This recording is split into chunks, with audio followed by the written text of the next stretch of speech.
sitio donde todos pueden invertir, presenta Alpampan. En el Mostrador Podcast, debate y conversación para comenzar tu mañana. Alpampan, con Mirna Schindler. Entrevistas con los actores de hoy. El Mostrador, el poder de la independencia.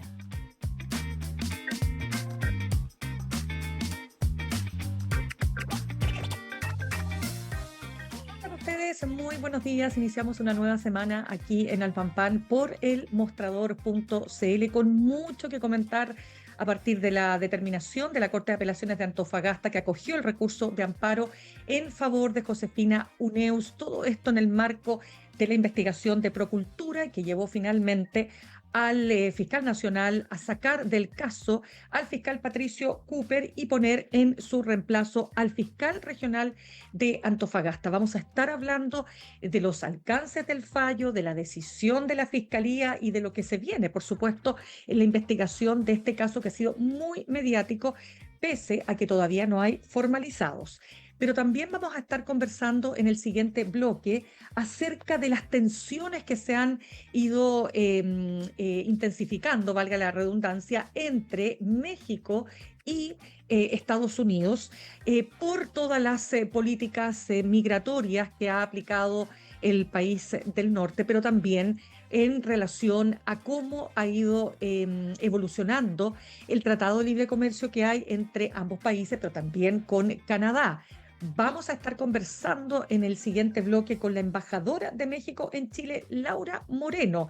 Vamos a hablar de la popularidad de la presidenta de México para estar ahí también analizando cuáles son, como decía, los principales desafíos que ella tiene, pero basados también en esta importantísima popularidad que ya supera el 85%. Bien, vamos a entrar entonces en materia respecto de Procultura y quiero pasar a conversar a esta hora y a presentarles a la abogada penalista. Ella fue fiscal, fue además jefa de la Oficina de Litigación Penal del Servicio de Impuestos Internos, Marisa Navarrete. ¿Cómo estás, Marisa? Un gusto de tenerte nuevamente con nosotros. Hola, buenos días, Mirna. Muchas gracias por invitarme nuevamente a tu programa. Gracias. Marisa, no sé si puedes subir un poquito más el audio de tu computador, si es posible, nada más. Ya, lo tengo al máximo. Ya, Lo tengo al veamos. máximo. Voy a hablar un poquito Ya, más fuerte yo. tratemos que se pueda. Ya. Marisa, bueno, lo primero que te quiero preguntar es cómo has analizado lo que ha sido la determinación de la Corte de Apelaciones, ¿no? La resolución de la Corte de Apelaciones de Antofagasta que declaró ilegal las escuchas telefónicas al teléfono de la testigo, ¿no? Bueno, después imputada Josefina Uneus. Sí, mira, bueno, esa resolución de la Corte de Apelaciones de Antofagasta es una resolución bastante contundente, bastante fundada. No es habitual normalmente que tengan tanto fundamento y se basa en asuntos no solamente de orden legal interno, sino que también se basa en normas internacionales, en los tratados internacionales, porque aquí obviamente está o ha estado en juego, en definitiva, un derecho humano, cuál es el derecho, ¿cierto?, a la intimidad, a la privacidad, que es uno de los derechos fundamentales de la persona humana, que están garantizados también en nuestra Constitución, y que precisamente por ser un derecho de esta naturaleza tiene protección especial. Es decir, aquí en nuestro Código Procesal Penal, haciendo eco de esta garantía en este derecho a la intimidad, establece limitaciones, por ejemplo, para interceptar las comunicaciones de una persona que están claramente establecidos en el artículo 222 del Código Procesal Penal. Y allí es donde entonces uno ve bastante con asombro tal vez, y mucho más para la gente que no está involucrada en el sistema habitualmente, Ujú. cómo un fiscal regional, o sea, no cualquier fiscal, no es un fiscal adjunto, es un fiscal regional que ha actuado de una forma reñida con la ley. Y eso yo creo que no cabe ninguna duda respecto de esto, ¿ya? ¿Por qué lo digo? Porque, bueno, no solo porque la Corte lo ha dicho, sino que antes que lo dijera la Corte, uno podía observar que la interceptación telefónica había sido precedida tal vez de un error, démoslo de buena fe, de un error, ¿cierto? Al haber pinchado un teléfono de una persona que no era imputada, pero luego cuando se dan cuenta de que no era la persona que estaba utilizando este teléfono, sino que era un tercero, no inhiben, no se inhiben en su actuación ilegal, sino que lo que hacen es pedir que se mantenga, en el fondo es pedir que se mantenga una ilegalidad. Y lo más sorprendente de esto es que el juez de garantía no hace su labor de garantía, porque, claro, pueden suceder y suceden a diario excesos en el ámbito de la persecución penal, pero precisamente nuestro Código Procesal Penal establece un filtro, cuál es el juez de garantía. Y aquí el juez de garantía evidentemente no hizo su función, que es lo que le reprocha a la Corte. Claro, hay varios temas que tú has planteado, Marisa. Déjame ir por algunos, porque tú dices efectivamente la ley protege a las personas y nadie puede ser interceptado en su teléfono y en sus escuchas si tiene además el rol de testigo. Entonces, ¿qué es lo que va pasando aquí? Y aquí vienen los puntos, porque luego que ya había sido pinchado una vez, el fiscal Cooper establece que ahora se trataba de una testigo provechosa, si no me equivoco, ¿cuál es la palabra que usa? La tengo anotada. Testigo provechosa, efectivamente. Y posteriormente la pasa a condición de imputada. Pero una vez que ya se había autorizado todas las escuchas en condición de testigo, eso, te lo pregunto derechamente, ¿no es normal que ocurra en las fiscalías? A ver, eso no puedo calificarlo de normal. Sucede tal vez mucho más de lo que quisiéramos, pero en cualquier caso es ilegal. Yo no puedo, ¿cierto?, convalidar situaciones previas cuando con posterioridad, ¿cierto?, yo lo califico de imputado. Una persona es testigo, ¿cierto? En este caso, el propio escrito del fiscal Cooper señala que es una persona que tiene conocimiento de los hechos. Y la persona que tiene conocimiento de los hechos es un testigo. Un imputado es una persona que tiene participación en los hechos, ya sea como autor ejecutor, como autor intelectual, porque se ha puesto de acuerdo con otros, pero nada de eso es el fundamento del fiscal Cooper. Por lo tanto, cuando él mismo dice que es una persona que tiene conocimiento de los hechos, está reconociendo, después del supuesto error, que tiene la calidad de imputada y aún así pide su mantención. ¿Te das cuenta? Ahora, tú me preguntas si esto es normal en el Ministerio Público. Lamentablemente, y aquí yo tengo que señalarlo, yo fui fiscal durante varios años y luego ya estoy en el ejercicio libre, por lo tanto estoy más bien en la otra vereda. Y puedo Ya. darme cuenta de varias actuaciones irregulares del Ministerio Público, de fiscales particulares en general.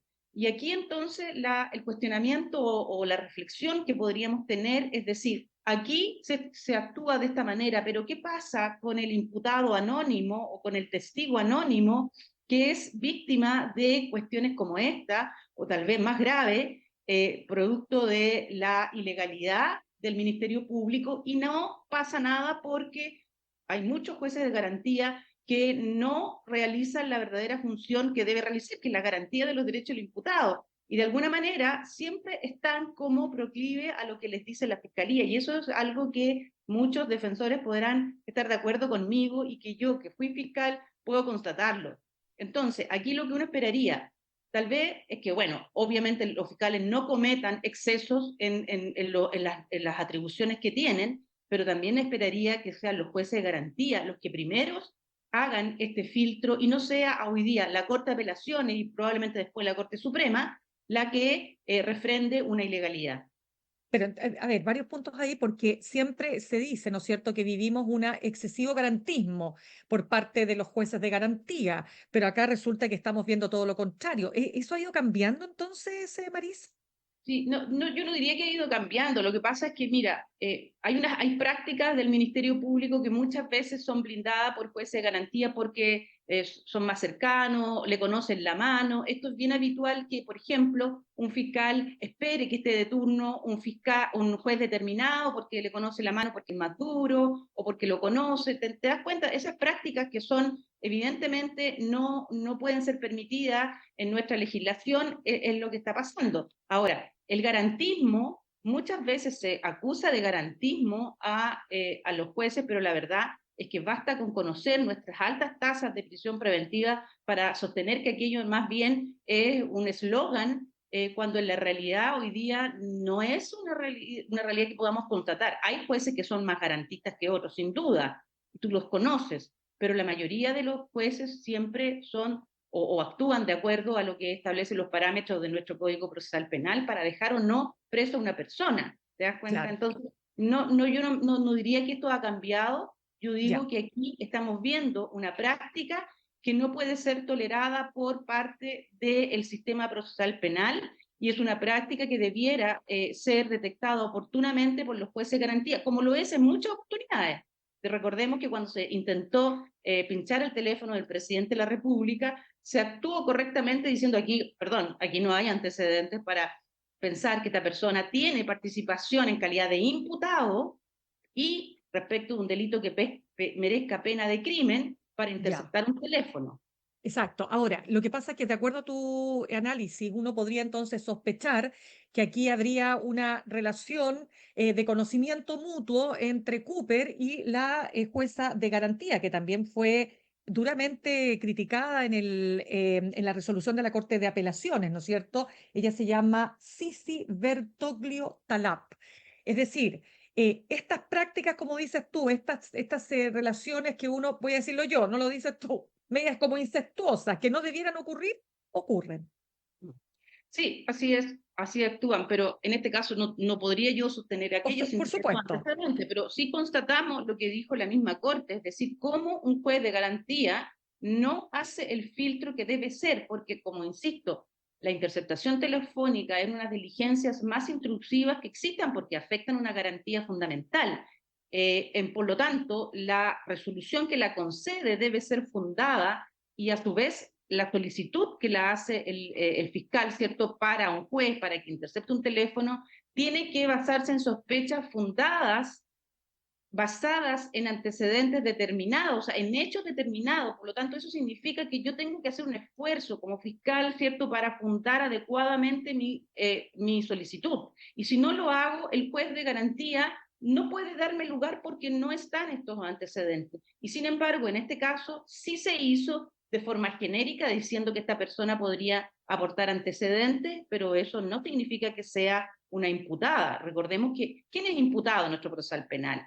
Aquel en que se dirige la persecución en su contra. O sea, si a mí me imputan directa o indirectamente un delito, es que yo tengo la calidad de imputada, no antes, no el mero hecho de tener conocimiento, eso es ser testigo.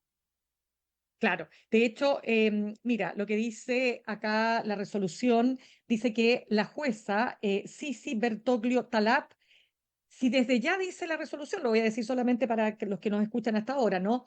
Si desde ya resulta extraño que el acusador institucional se comporte como policía, le hace el fiscal, y la PDI, por cierto, pero sobre todo el fiscal, y no ajuste sus actuaciones a la legalidad vigente, más anómalo resulta que la jueza de garantía no advirtiera la ilicitud ramplona devenida en el actuar de los agentes policiales. Quiero preguntarte también, Marisa, entonces, ¿significa esto que no quedaba otro camino para el fiscal nacional de sacar a Patricio Cooper? Claro, a ver, haber sacado al fiscal Cooper me parece una decisión correcta. Primero, por todos los cuestionamientos que ya no lo hace la opinión pública, no lo hacen sectores políticos, sino que lo hace un tribunal de los más altos tribunales, que son las Cortes de Apelación, ¿ya? Por lo tanto, ese cuestionamiento debiera además, a mi juicio, traer como consecuencia sanciones disciplinarias, porque aquí no se trata de pasar por la ley sin que pase nada. Debiera haber una muestra del Ministerio Público de que cuando no se acata la ley hay sanciones disciplinarias. Segundo, me parece que la decisión de pasarle la causa al fiscal Castro, Juan Castro, que es de Antofagasta, fiscal regional también, que tiene casos de democracia viva, es una decisión correcta porque cuando se trata de delitos similares, ¿cierto?, que afectan, por ejemplo, en este caso a la clase política, debiera tener una misma línea de dirección de la investigación, iguales criterios, apoyarse con el mismo equipo, porque en definitiva todo eso va a optimizar el desarrollo de una buena investigación. Lo que no puede pasar, como pasó, por ejemplo, en el caso de financiamiento ilegal de la política, donde el anterior fiscal nacional separó las investigaciones, lo que pasó fue que cualquier fiscal de los que tomó decisiones distintas y en general favoreciendo la impunidad en los casos de financiamiento ilegal de la política. Por lo tanto, a mí me parece que es una buena decisión centrar investigaciones de la misma naturaleza en un mismo fiscal regional. Ahora bien, también es posible, y me parece que este también podría ser un caso, en que el fiscal nacional sea el que dirige la investigación, tal como sucedió años atrás con Saba Chaguán, que tomó a su cargo, ¿cierto?, todas las investigaciones de financiamiento ilegal de la política y eligió, ¿cierto?, un equipo con el cual podía ir trabajando con recursos específicos, optimizando la investigación. Correcto, claro. Lo que pasa es que, ¿sabes por qué te lo pregunto? Porque indudablemente este es un caso, como todos los casos de financiamiento, ya sea irregular de la política o de fraude al fisco, en fin, el caso convenios y otros, que tienen un fuerte componente político. Y hay un sector, bueno, desde ya la UDI va a apelar a esta resolución de la Corte de Apelaciones ante la Corte Suprema. Y algunos dicen, pero ¿cómo no apelaron a la Corte Suprema? Algunos incluso están señalando que Cooper es una víctima del sistema político, pero sobre todo de aquellos que hoy día están siendo investigados por él, le hace la izquierda, y esa es la razón por la cual aquí habría habido presiones políticas para sacar a este fiscal. Por eso yo te preguntaba si cabía otro camino para el fiscal nacional Ángel Valencia. Claro, bueno, que esas críticas siempre cuando se investiga al poder político de la otra vereda siempre se critican de que el fiscal es de tal línea o de tal otra línea. Y bueno, efectivamente a veces podría ser darse a entender situaciones de esta naturaleza cuando hay fiscales que persiguen solo un lado. Pero cuando se trata de fiscales que persiguen a ambos sectores, bueno, ese argumento cae por su propio peso. Es muy mala señal que sea, no sé, un partido político el que esté apelando de un recurso de amparo, porque obviamente le está dando un respaldo político a un fiscal regional que debe ser objetivo e independiente de la política. Es muy mala señal, ¿verdad? Si el fiscal Valencia tenía otra alternativa, sí tenía otra alternativa. Por ejemplo, como dije, asumir él mismo la dirección de estas causas debido al cuestionamiento general que ha existido en las mismas. Creo que sería una muy buena señal. Ahora, también podría nombrar a cualquier otro fiscal regional, no necesariamente a Juan Castro. Entonces, Perdona, Juan Carlos Becchios, tú dices Juan Carlos, yo tengo entendido que es Juan Carlos Becchios, ¿o no? ¿O me equivoco yo? no, él se llama, yo lo conozco mucho porque fuimos colegas cuando fue fiscal en San Bernardo. Se llama Juan Castro, Becchios es su segundo apellido. Ah, te entiendo, perfecto, porque lo había leído mal entonces. No es Juan Carlos, es Juan Exacto, Juan Castro Becchios. Así es. Perfecto. A ver, tú dijiste algo también, Marisa. Dijiste, acá, este caso, lo que pasó con Cooper no puede quedar sin sanción. ¿Es suficiente que lo hayan sacado del caso o tú esperarías alguna otra acción disciplinaria? Claro, es que sacarlo del caso no es un castigo disciplinario, no es una sanción disciplinaria, es sacarte porque es una atribución del fiscal nacional. Aquí entiendo que en esa línea debiera ir porque en el comunicado que sacó el fiscal nacional señaló que se le había pedido informe al fiscal regional sobre su actuación. Y eso podría ser un precedente a que se le va a iniciar un sumario administrativo, una investigación administrativa dentro del Ministerio Público para establecer algún tipo de sanción, que a mí me parece, por supuesto, cuando hay digamos, aquí no fue un supremazo porque no fue de la Suprema, pero sí de la Corte de Apelaciones, un fallo tan contundente señalando la ilegalidad del persecutor, de un persecutor, como digo, de un fiscal regional, me parece que debiera iniciarse al menos un sumario para investigar por qué se actuó de esta forma, ¿cierto? Prescindiendo de la norma clara de nuestro Código Procesal Penal. Si cualquier fiscal conoce el artículo 222, conoce que solo es aplicable para un imputado, y cualquier fiscal del Ministerio Público debiera conocer qué es lo que es un imputado y qué es lo que es un testigo. Entonces, la verdad es que me parece que no solamente aquí hay un desconocimiento de aquello, sino que además hay una insistencia, como dije, después de haberse dado cuenta de un error, de insistir en atribuirle, ¿cierto?, la posibilidad de interceptar un teléfono a una persona que no era imputada. Claro, porque no olvidemos varios temas acá. Él pide 3 veces, además, si no me equivoco, 3 ¿no es cierto?, pinchar el teléfono del propio presidente Gabriel Boric. No olvidemos también que se ha pedido su remoción a la Corte Suprema por parte del Partido Comunista, si no me equivoco también del Frente Amplio, por el caso Sierra Bella, donde él ordena el allanamiento a la vivienda de la diputada Carol Cariola el mismo día que estaba pariendo. A ver, todas estas cosas configuran una serie de actuaciones que uno se pregunta, bueno, ilegales por un lado, como dice la Corte de Apelaciones, pero descriteriadas por otro, ¿no?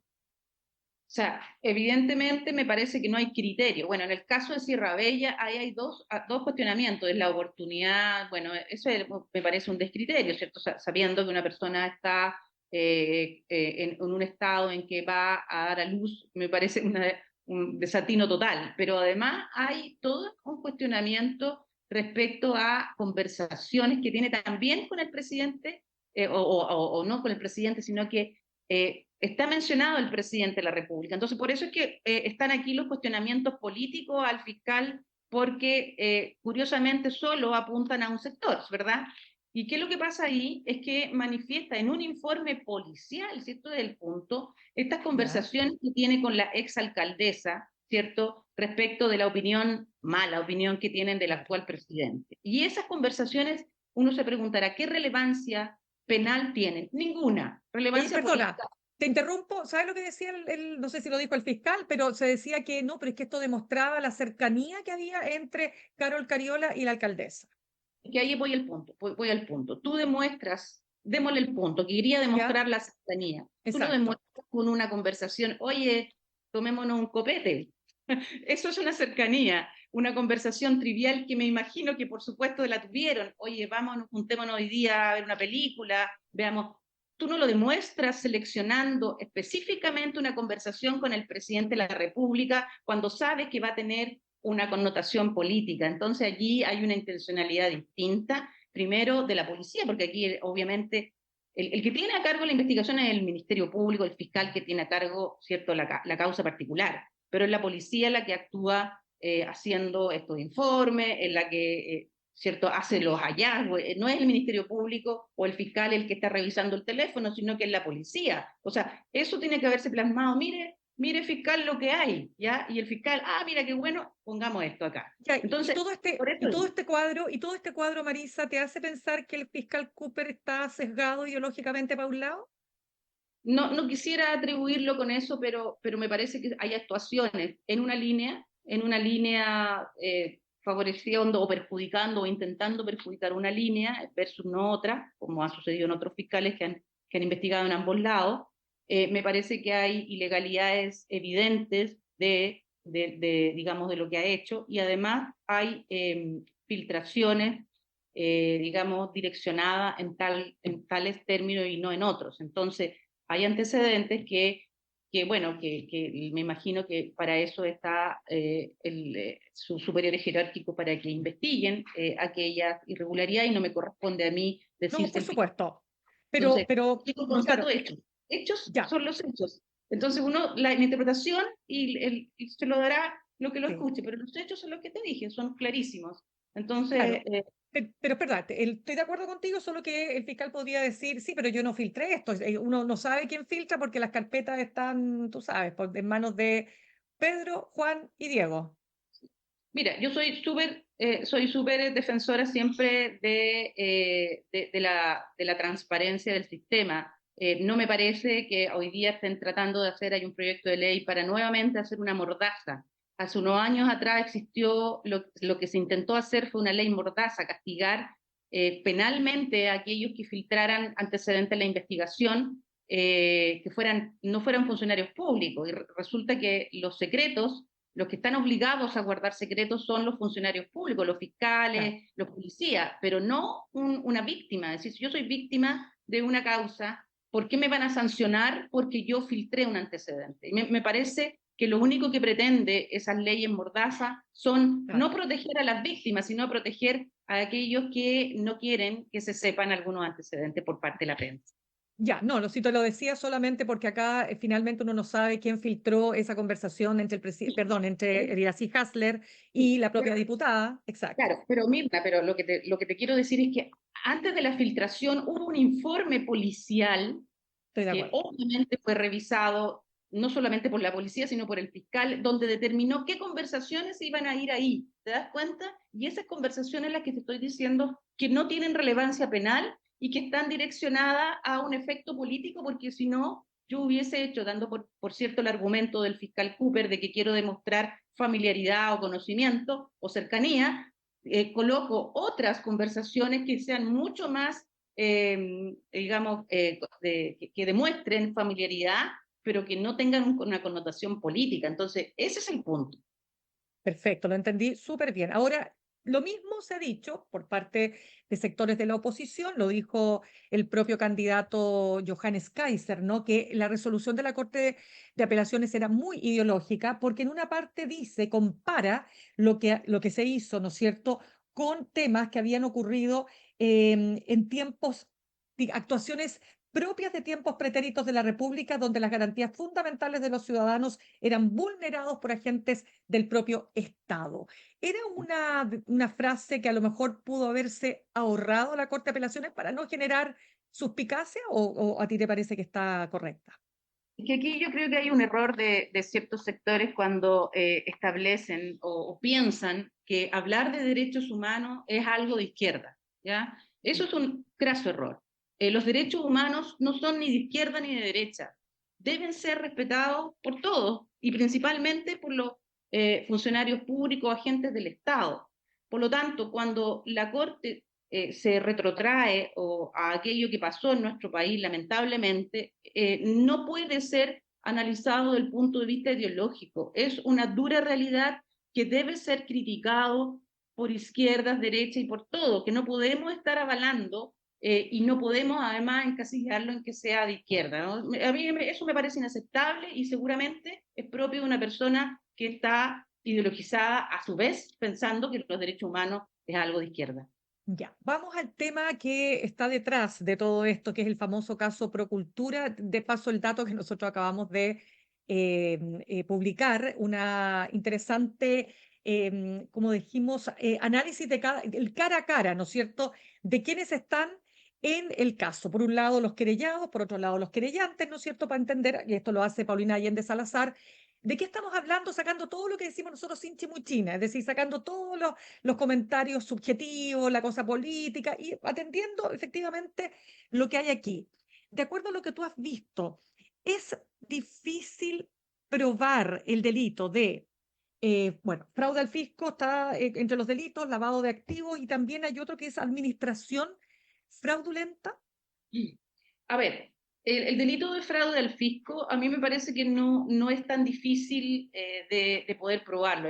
Los delitos de cohecho son más difíciles porque Claro. evidentemente no dejan huella en la mayoría de los casos, pero los delitos del fraude al fisco significa que yo engaño al Estado a través de alguna maniobra, ¿cierto? Esas maniobras pueden ser, por ejemplo, darle facturas falsas, aparentando, ¿cierto?, operaciones inexistentes, o sea, yo obtengo del Estado cierto dinero porque lo sustento en una factura que no da cuenta realmente de un servicio prestado. En los casos de las fundaciones, lo que hay que verificar si esos dineros fueron o no empleados para los fines que supuestamente fueron entregados, ¿cierto? Dependiendo, porque hay varios casos de fundaciones, pero si fueron o no realizados esos, digamos, servicios.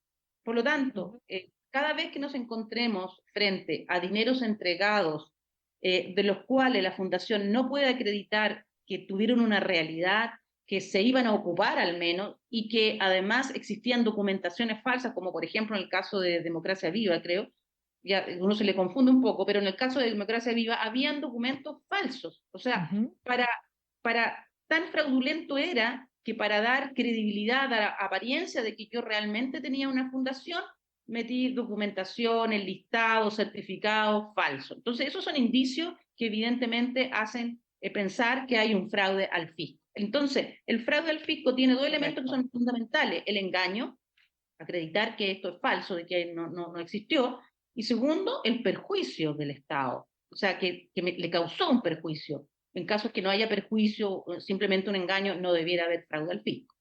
El lavado, Perfecto. el lavado de activos, bueno, el lavado de activos es un delito que es como a posteriori, es decir, cuando yo tengo ingresos ilícitos, entonces para darle apariencia de licitud, lo coloco en el mercado a través de la compra de automóviles, la compra de casas, para darle apariencia de que son bienes que fueron lícitos. Entonces, si vienen de un delito funcionario y yo lo escondo en el sistema financiero a través de la compra de bienes, de la inversión, de creación de sociedades, tenemos un lavado de activos. ¿Ya? En este caso no conocemos el detalle, no podría, estoy hablando en general. Y el otro delito que me está, la administración Claro, desleal, bueno, administración, dice administración fraudulenta le pusieron, no sé si esa es una la figura, ¿no? administración fraudulenta tiene que ver integrantes, por ejemplo, de una persona jurídica particular, y aquí estamos en en el ámbito particular, en que yo, por ejemplo, doy dinero, soy accionista de una sociedad Ok. o de una fundación, y esa fundación desvía su camino, ¿cierto? En vez de dedicarse al fin para el que fue creada, se dedica a prestarle plata a los políticos, por ejemplo, y eso es un Ujú. caso de administración fraudulenta porque y está el perjuicio de aquellos que son los integrantes de una sociedad o los integrantes de una fundación que creían que estaban haciendo algo y finalmente no lo estaban haciendo y estaban contribuyendo a algo ilícito. Lo estoy tratando de explicar súper en Claro, palabras súper evidente. claras. No, de todas maneras. Pero mira, Marisa, yo quiero darte las gracias porque nos has ayudado a comprender sobre todo cómo funciona la fiscalía, porque todos queremos, ¿no es cierto?, cuando vivimos una situación de estas, no sé si de estas mismas características, pero cuando todos los seres humanos eventualmente pueden enfrentar a la justicia, no tienes para qué matar a una persona ni robarte la plata, puedes quedar, digamos, en una situación que es muy compleja, ¿no? Como ha habido en innumerables casos, ¿no es cierto?, que ha enfrentado a personas, ciudadanos, ¿no es cierto?, ante la justicia y que luego terminan siendo absueltos o derechamente no van a terminar en una condena, pero es un proceso judicial que es muy largo, que es muy... que te drena mucha energía, que tiene costos para las personas muy grandes y por lo tanto uno esperaría que efectivamente las instituciones actúen y actúen con objetividad, que es lo que se ha puesto en entredicho, o sea, que efectivamente la Fiscalía actúe con objetividad. Eso, que yo creo que es uno de los temas que más se ha discutido, ¿no, Marisa? Sí, por Respecto de supuesto. de la actuación del Ministerio Público. Por supuesto, y como te digo, ahí estando ya en la otra vereda, he podido Exacto, observar muchas actuaciones que son claro, bastante, digamos, desgastadoras, por así llamarlo, tanto para sin duda. alguien que defiende a una persona que se considera inocente, y también, por cierto, para la persona que es inocente, verse expuesta a veces a un proceso como este, que además se cometen ilegalidades, además un fiscal que pudiera estar no respetando el principio de objetividad, imagínate tú lo terrible que es. Así que No, encuentro, tremendo. Bueno, por eso te agradecemos mucho por tu mirada como ex fiscal, tu mirada actual como abogada penalista por este caso. Muchas gracias, Marisa Navarrete, que estés muy bien, nos reencontraremos en otra oportunidad. gracias a ti, que estés muy bien. Gracias. Bien, saludamos a nuestros auspiciadores. Ahorrar cotidianamente se puede y de forma organizada, rápida y online con Ahorrando, la nueva funcionalidad de tu app Coopeuch, en donde puedes programar ahorros de manera fácil y entretenida, eligiendo tus propias reglas y metas. Haz que el ahorro sea parte de tu vida con Ahorrando de Coopeuch. Más información en coopeuch.cl. Y te invitamos a inscribirte en el nuevo newsletter del Mostrador aquí Valparaíso, porque Santiago no es Chile. Las noticias con identidad propia de la región, todos los lunes en tu correo. Tal como les decíamos, el mostrador en su portada principal trae entonces el análisis cara a cara del caso Procultura, realizado por Paulina Allende Salazar, con el título Procultura sin chimuchina. Nos vamos al corte y al regreso les decía que vamos a estar conversando con la embajadora de México en Chile. Ella es doctora en Historia Moderna y Contemporánea, es integrante del Observatorio de la Relación Binacional México-Estados Unidos como profesora asociada de la UNAM, de la Universidad Nacional de México. Ella es Laura Moreno y vamos a hablar de todas las tensiones que se han generado entre ambos países después de la llegada de Donald Trump al poder. Ya volvemos. En instantes, una nueva entrevista en Al Pan Pan con Mirna Schindler por El Mostrador Podcast, el poder de la transparencia.